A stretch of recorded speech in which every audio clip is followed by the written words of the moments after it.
Oggi parliamo di uno dei miei argomenti preferiti in italiano. Parliamo dei pronomi. Ciao a tutti e benvenuti a una nuova lezione. Io sono Stefano e sono un insegnante di italiano per stranieri. Nel video di oggi voglio parlare di alcune regole un po' più avanzate, un po' più particolari dei pronomi. Quindi non parleremo delle regole base di come funzionano i pronomi, ma di quelle regole che usiamo in italiano per parlare in modo autentico e naturale. E poi, diciamoci la verità, i pronomi in italiano sono dappertutto, quindi è molto importante conoscere anche queste regole un po' più avanzate. Allora, iniziamo subito e parliamo dei pronomi personali soggetto. E sì, andiamo proprio agli inizi della grammatica italiana. I pronomi personali soggetto sono quei pronomi che probabilmente hai imparato come una delle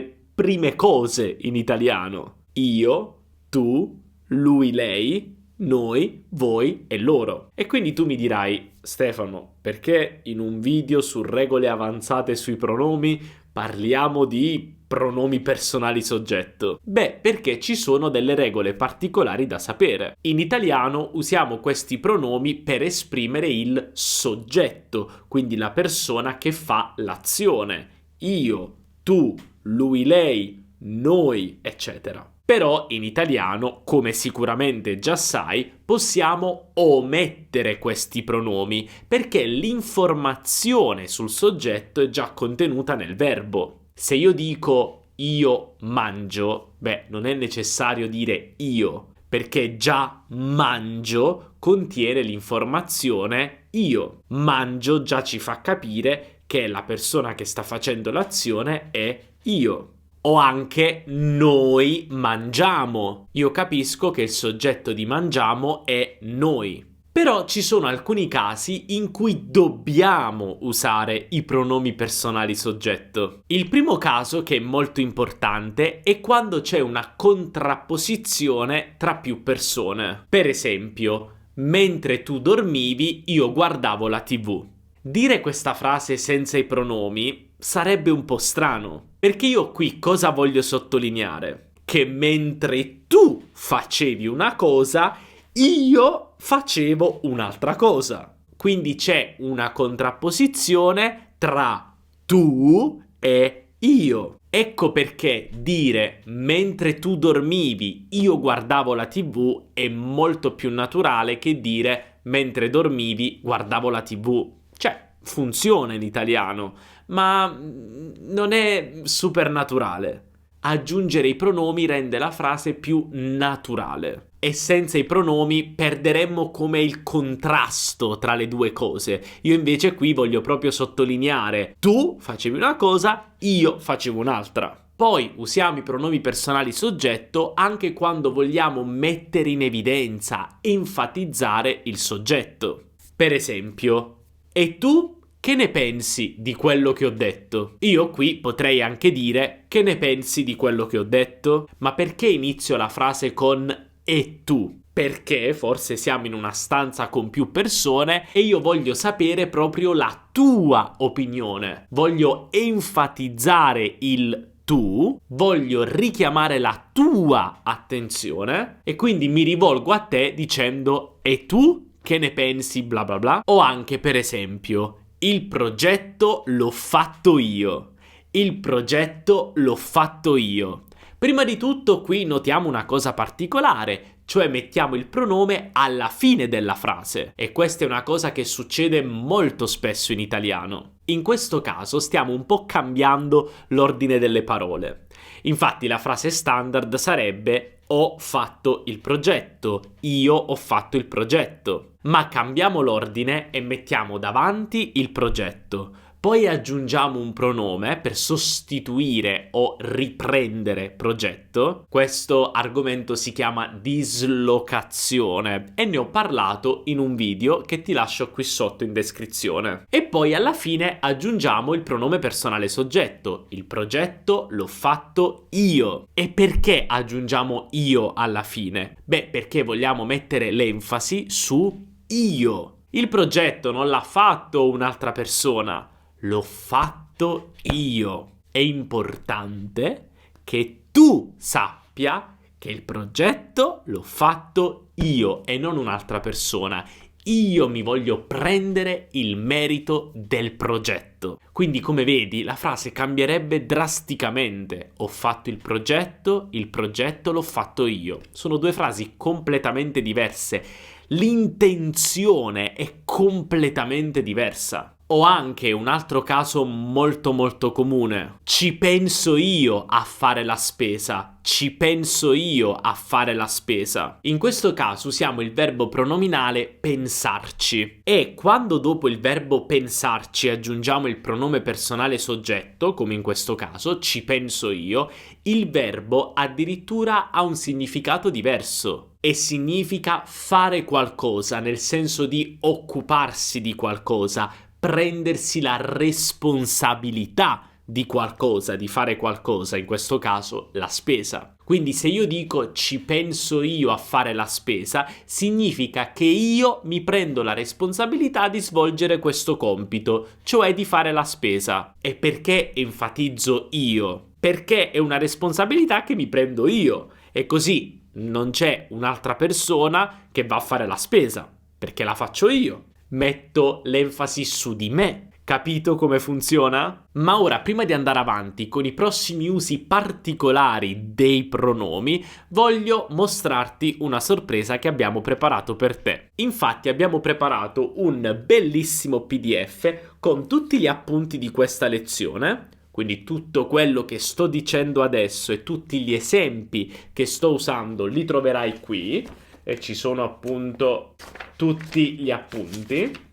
Ma non finisce qui, perché abbiamo anche aggiunto in questo PDF degli esempi extra. Quindi se vuoi continuare a imparare e a migliorare in questo argomento e vuoi leggere altri esempi in contesto che sicuramente possono aiutarti a capire ancora meglio la logica di queste regole particolari sui pronomi, sono sicuro che questi esempi extra ti aiuteranno davvero tantissimo. Puoi scaricare questo fantastico PDF con gli appunti della lezione e gli esempi extra cliccando sul link qui sotto in descrizione o anche sul primo commento, o puoi scannerizzare il QR code che vedi adesso sullo schermo. Lo puoi scannerizzare con la fotocamera del tuo cellulare. Inserisci il tuo nome e la tua email e ti invieremo questo fantastico PDF. Sono sicuro che ti aiuterà tantissimo. Adesso andiamo avanti e parliamo di un'altra regola particolare sui pronomi. Parliamo in particolare dei pronomi riflessivi.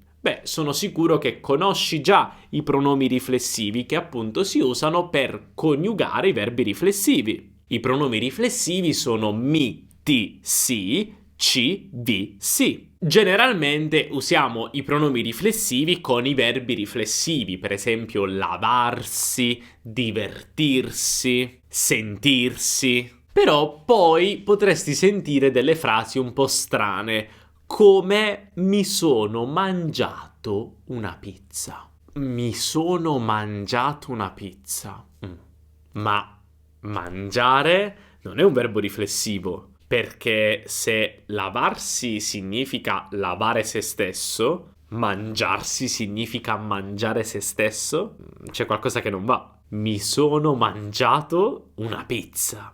Che significa?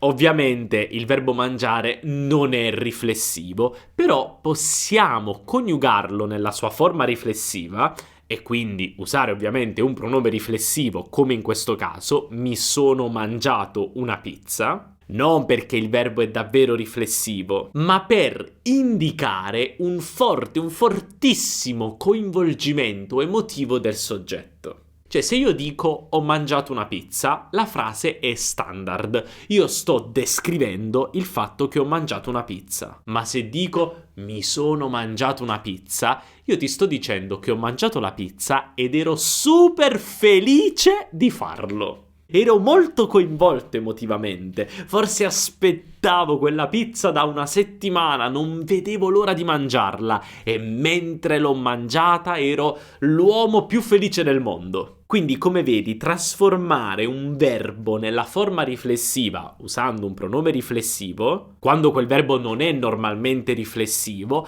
aggiunge questa enfasi, questo coinvolgimento emotivo, aggiunge proprio emozioni. Guardiamo queste due frasi. Io posso dire: stasera guardiamo un film? Frase standard, super corretta. Io ti chiedo se stasera guardiamo un film, se hai voglia di guardare un film. Ma posso anche dire: stasera ci guardiamo un film? Come vedi, la frase cambia, la frase diventa automaticamente più positiva e ci sono più emozioni. Cioè, se ci guardiamo un film io sarò molto felice. O anche: sono esausto, mi sono fatto 20 km di corsa. Sì, posso dire che ho fatto 20 km di corsa, in quel caso mi limito a descrivere quanta corsa ho fatto. Ma qui voglio aggiungere emozioni. Sono esausto, mi sono fatto 20 km di corsa. Quindi, come vedi, in questi casi, quando trasformiamo il verbo nella sua forma riflessiva e usiamo un pronome riflessivo e, mi raccomando, il verbo essere come ausiliare, se abbiamo un tempo composto, come in questi casi il passato prossimo, perché comunque il verbo diventa riflessivo, quindi usiamo essere, stiamo aggiungendo emozioni.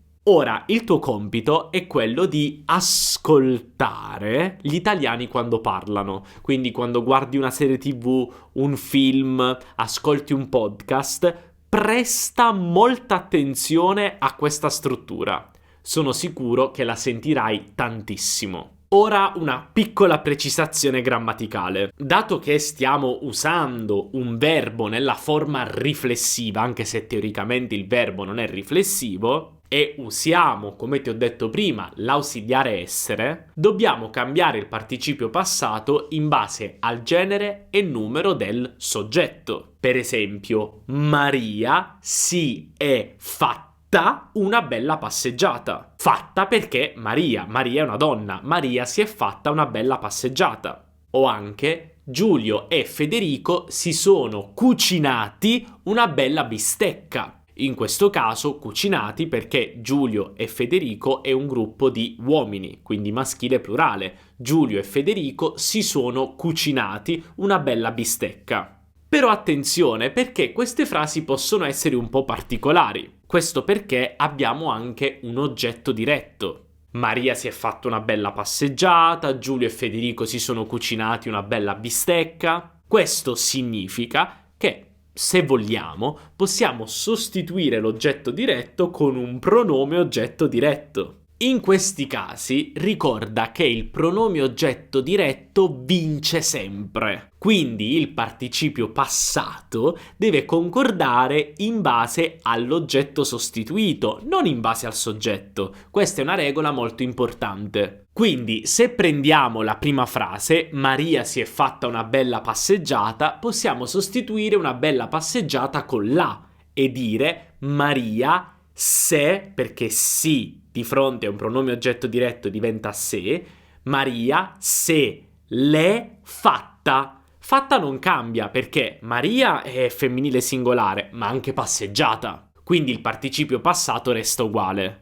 Ma nella seconda frase, Giulio e Federico si sono cucinati una bella bistecca diventa la. Quindi Giulio e Federico se la sono cucinata. Non è più cucinati, perché adesso il pronome la vince. I pronomi oggetto diretto vincono sempre. E quindi cucinati diventa cucinata, perché accordiamo il participio passato in base all'oggetto sostituito. O anche hai guardato la serie TV? Sì, me la sono guardata tutta. Non importa se parla un uomo o una donna, diciamo guardata perché stiamo sostituendo serie TV e abbiamo il pronome oggetto diretto la. Capisco che questo può un po' confondere, però ricorda, i pronomi oggetto diretto vincono sempre. Quindi quando hai lo, la, li, le e un participio passato, ricorda che sempre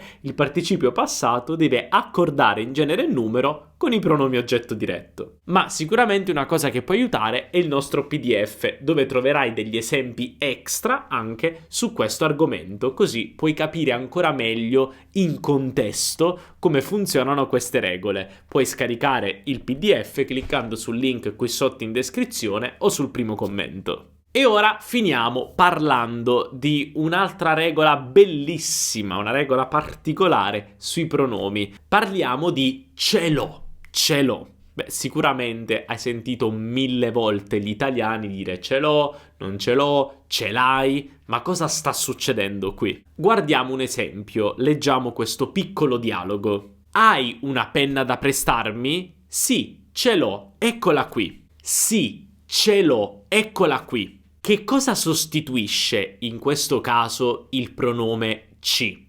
La penna? Beh, no. Perché la penna è sostituito da la. Abbiamo l'apostrofo perché la davanti al verbo o, al verbo avere, nella forma o, diventa l'apostrofo o. E quindi ci che cos'è? Beh, questa è una struttura molto importante in italiano ed è anche una struttura abbastanza fissa, cioè usare la particella ci, che diventa ce, più il pronome, più il verbo avere. Ci serve per enfatizzare l'idea di possesso. Cioè, se io dico ce l'ho è perché voglio enfatizzare l'idea che io possiedo la penna. Poi ti dico la verità, secondo me è anche una questione di suono.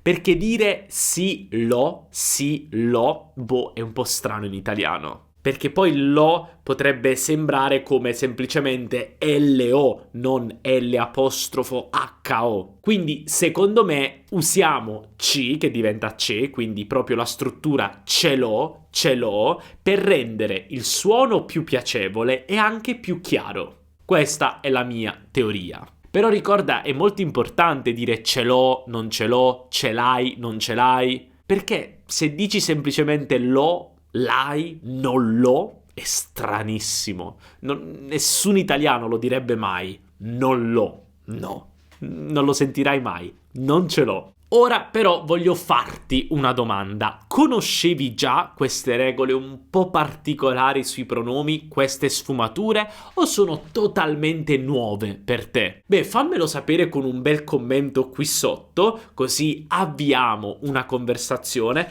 e non dimenticare anche di scaricare il nostro fantastico PDF con gli appunti della lezione e anche questi veramente fantastici esempi extra che ti permetteranno di capire ancora meglio tutto quello che abbiamo studiato oggi. Puoi scaricare il PDF scannerizzando il QR code che vedi sullo schermo o cliccando sul link qui sotto in descrizione o sul primo commento. E non dimenticare anche di lasciare un bel mi piace, perché anche se è un piccolissimo gesto per te, per noi fa la differenza, perché ci aiuta a far crescere il canale e quindi ad arrivare a tante più persone in giro per il mondo che vogliono imparare questa bellissima lingua. E non dimenticare anche di iscriverti al canale e attivare la campanellina per non perdere nessun video futuro. Noi come sempre ci vediamo nella prossima lezione. Un abbraccio dall'Italia. Ciao!